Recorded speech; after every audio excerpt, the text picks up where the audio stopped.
మిత్రులారా ఇవాళ ఆలోచన చేయండి. తెలంగాణ మేమిస్తే తెలంగాణకు చంద్రశేఖరరావును 2 సార్లు ముఖ్యమంత్రి చేసిండు. 2 సార్లు ఆయన అందం చూసో లేకపోతే ఆయన కండలు తిరిగిన మునగాడనో కాదు తెలంగాణ ప్రజలు ఓట్లేసింది.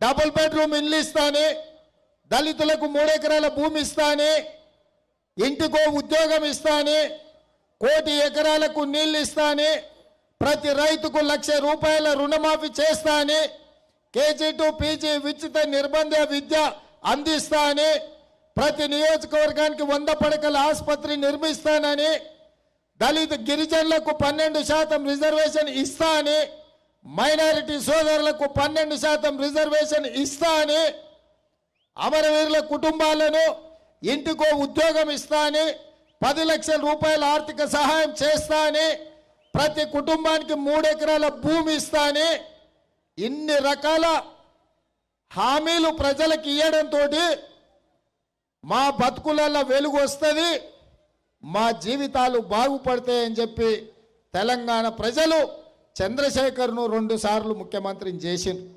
మరి ఇవాళ నేను అడుగుతున్న వీడికి వేలాదిగా మందికి వచ్చిండ్రు కదా, మా అక్కలు మా ఆడబిడ్డలు గంటల కొద్ది అక్కడ నిలబడి వింటున్నారు కదా.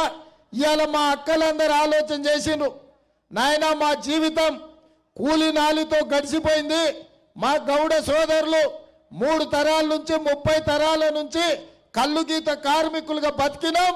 ఇవాళ మా పిల్లలు పీజీలు పిహెచ్డీలు చదువుకున్నారు, మా యాదవ సోదరులు తరతరాలుగా గొర్రెలను బర్రెలను పెంచుకొని బతికినాం, మా పిల్లలు చదువుకున్నారు, వాళ్ళకు ఉద్యోగం వస్తే మా బతుకులు బాగుపడతాయనే ఆలోచనతోని చంద్రశేఖరరావుకు ఓట్లు వేసారు.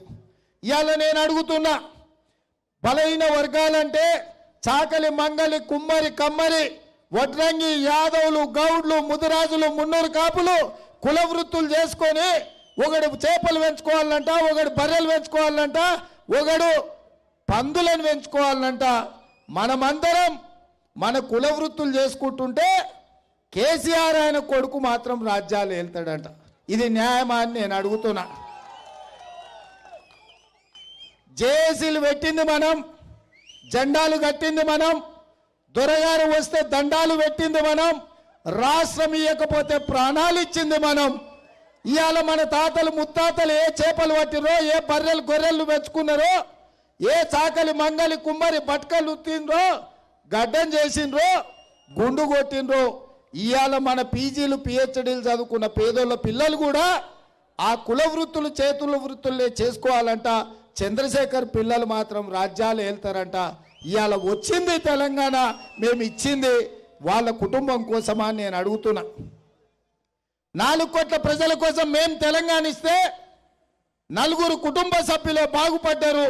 ఇవాళ ఏ ఊర్లైనా ఈడికొచ్చిన వేలాది మంది ముందల సాక్షిగా టిఆర్ఎస్ చంద్రశేఖర్కు నేను సవాలు విసురుతున్నా.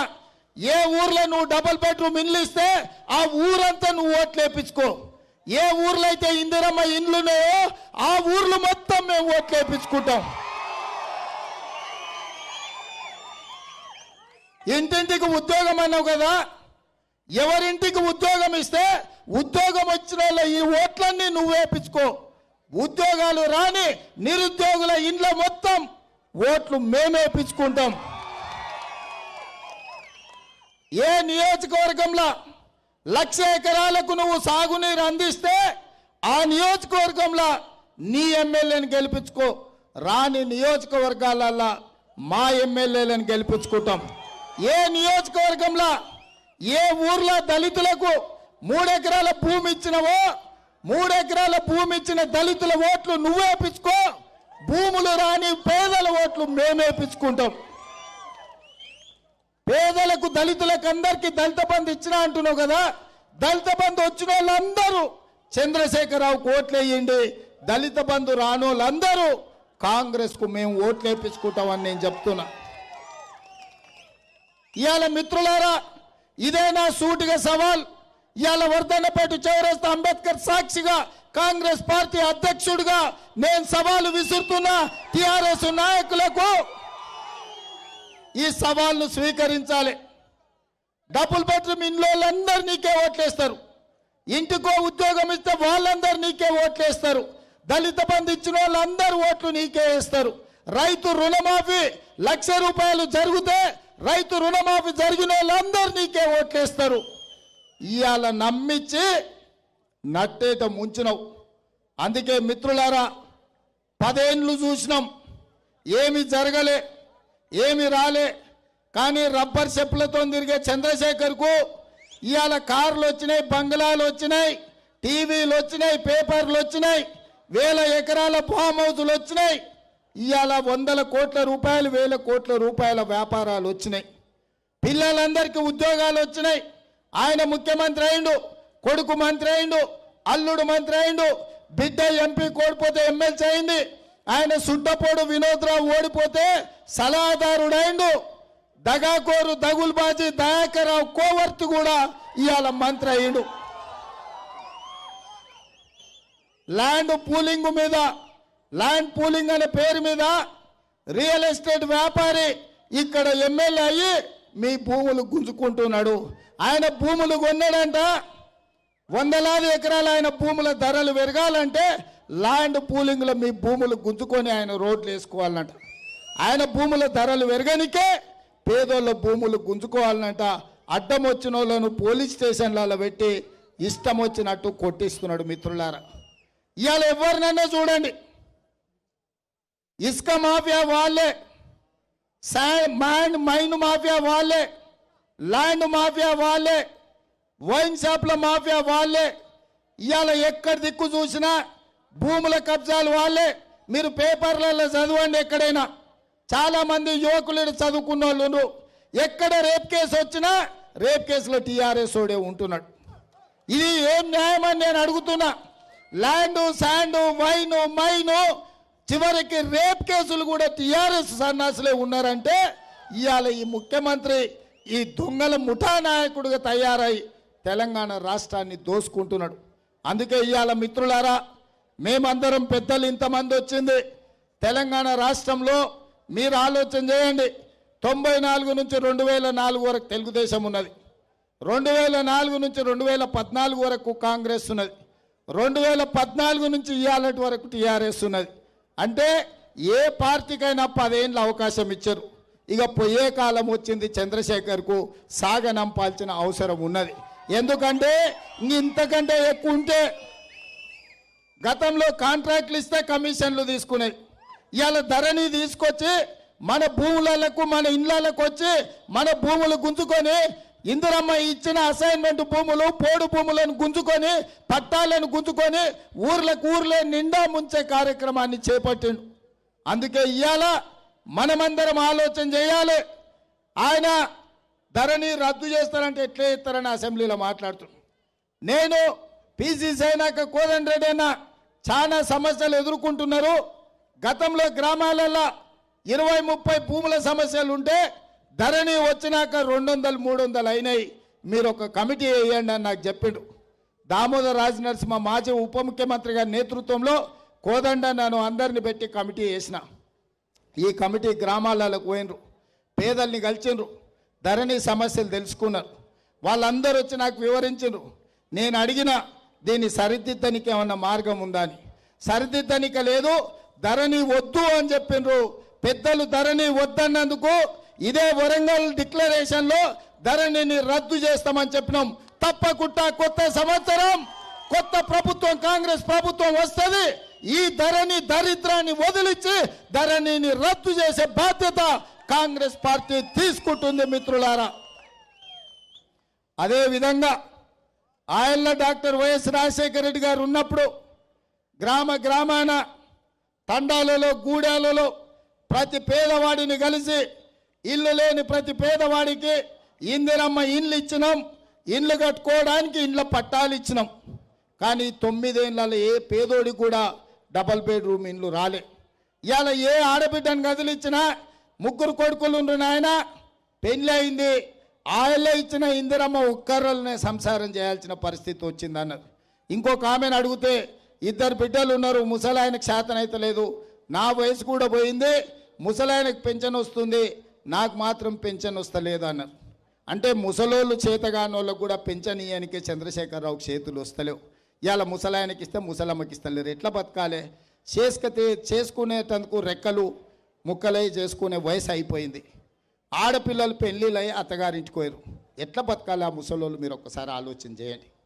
అందుకే ఇవాళ అందుకే ముసలమ్మకు ముసలాయనకు పెన్షన్ రావాలన్నా, ఇవాళ ఇండ్లు లేని పేదలకు మీరు ఇండ్లు కట్టుకోవడానికి, ఇందిరమ్మ ఇండ్లు కట్టుకోవడానికి ప్రతి పేదవాడికి 5 లక్షల రూపాయలు పేదలకు ఇచ్చే బాధ్యత.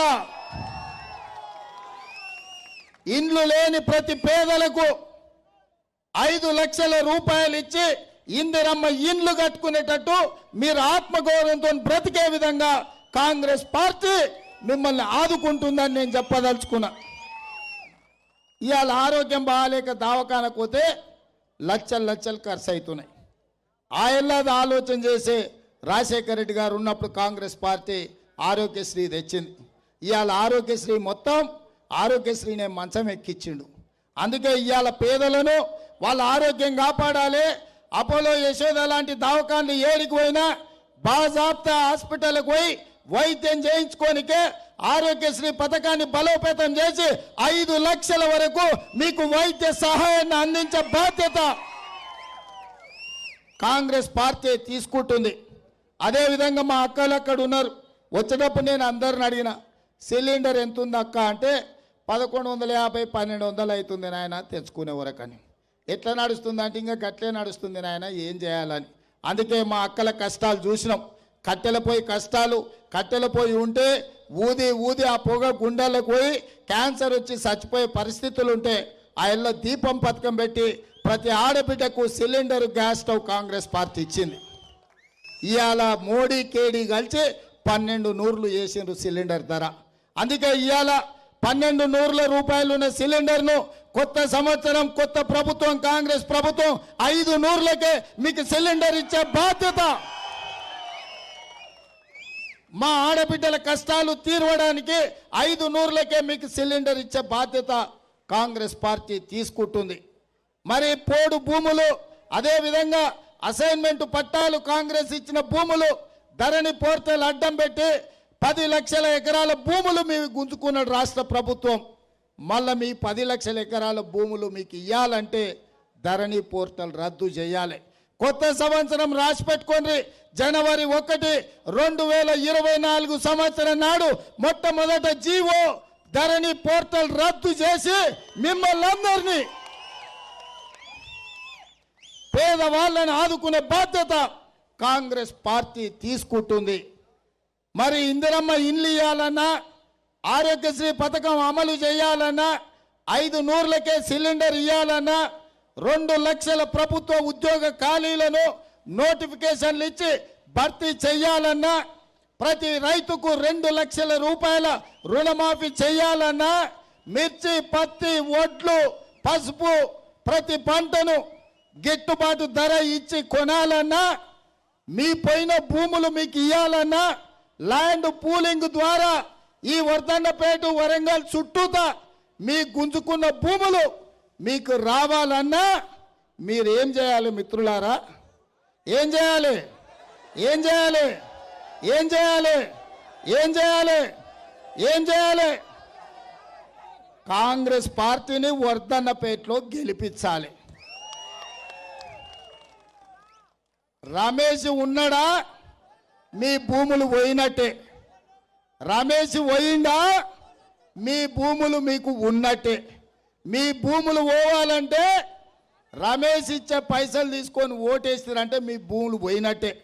ఆయన 5,000 ఇవ్వచ్చు, 10,000 ఇవ్వచ్చు, కానీ మీ తాతలు ముత్తాతల నుంచి వచ్చిన మీ భూములు మాత్రం మీ చేతులు ఉండవు. ఆయన 5,000, 10,000 ఇస్తే ఇందిరమ్మ ఇండ్లకు 5 లక్షలు రావు, ఆరోగ్యశ్రీకి 5 లక్షలు రావు, నిరుద్యోగ యువకులకు ఉద్యోగాలు రావు. మరి ఇవన్నీ రావాలంటే రావు సాపు పోవాలి. అవునా? ఇవాళ రాష్ట్రంలో టిఆర్ఎస్ పీడ విరగడి కావాలి. అవునా? అవునా? అవునా? మీరందరు మాటిస్తున్నారా? మీరందరు మాటిస్తున్నారా? వర్ధన్నపేటలో కాంగ్రెస్ పార్టీని గెలిపిస్తారు కదా? గెలిపిస్తారు కదా? ఆ పైనున్న సోదరులు చెప్పాలి, ఆ వెనకాలన్న సోదరులు చెప్పాలి, ఈడ పైనున్న మా ఆడబిడ్డ మా చిన్నారి కూడా చెప్పాలి. కాంగ్రెస్ జెండా ఇప్పటి వరకు ఊపింది. ఈ వర్ధన్నపేటలో కాంగ్రెస్ ను గెలిపిస్తామన్న వాళ్ళందరూ చేయి పైకెత్తి పిడికిలు బిగించాలి. జై కాంగ్రెస్, జై జై కాంగ్రెస్. హస్తం గుర్తుకే, హస్తం గుర్తుకే. అదే విధంగా మిత్రులారా, ఇవాళ తుంగతుర్తి నియోజకవర్గంలో మన పార్లమెంట్ సభ్యుడు కోమటిరెడ్డి వెంకటరెడ్డి గారు వెళ్తే టిఆర్ఎస్ నాయకులు దాడి చేసే ప్రయత్నం చేసిండ్రంట. నేను ఒక్క మాట సవినయంగా టిఆర్ఎస్ నాయకులకు చెప్పదలుచుకున్నా. బిడ్డ ఆయన 10 ఏళ్ళు మేము అధికారంలో ఉన్నప్పుడు మేము అనుకుంటుంటే మిమ్మల్ని పాతాళానికి తొక్కేటోళ్ళం.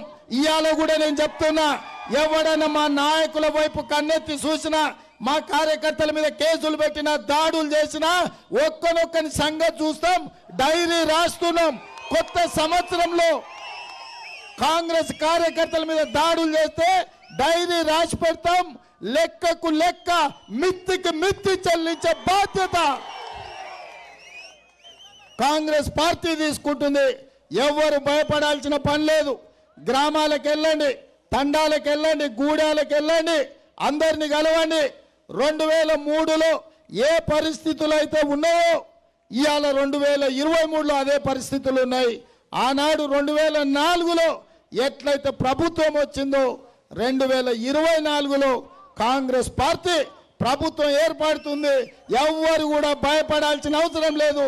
ధైర్యంగా జాగ్రత్తగా గ్రామాలకు వెళ్ళండి, అందరినీ కలవండి, తండాలు గూడాలకు పోండి, ఇంటింటికి పోండి, ప్రతి గుండెను ప్రతి తలుపును తట్టండి. కాంగ్రెస్ పార్టీకి ఓటు వేయాల్సిందిగా కోరుకుంటూ మీ అందరి దగ్గర సెలవు తీసుకుంటున్నా. జై సోనియమ్మ. హాయ్ ఫ్రెండ్స్, మా టుడే టుమారో యూట్యూబ్ ఛానల్ చూస్తున్నందుకు చాలా థ్యాంక్స్. మరిన్ని లేటెస్ట్ వీడియోస్ కోసం వెంటనే సబ్స్క్రైబ్ చేయండి. అలాగే ఈ బెల్ ని కూడా రింగ్ చేసేయండి. మా నోటిఫికేషన్స్ అన్ని మీ మొబైల్లో వస్తాయి.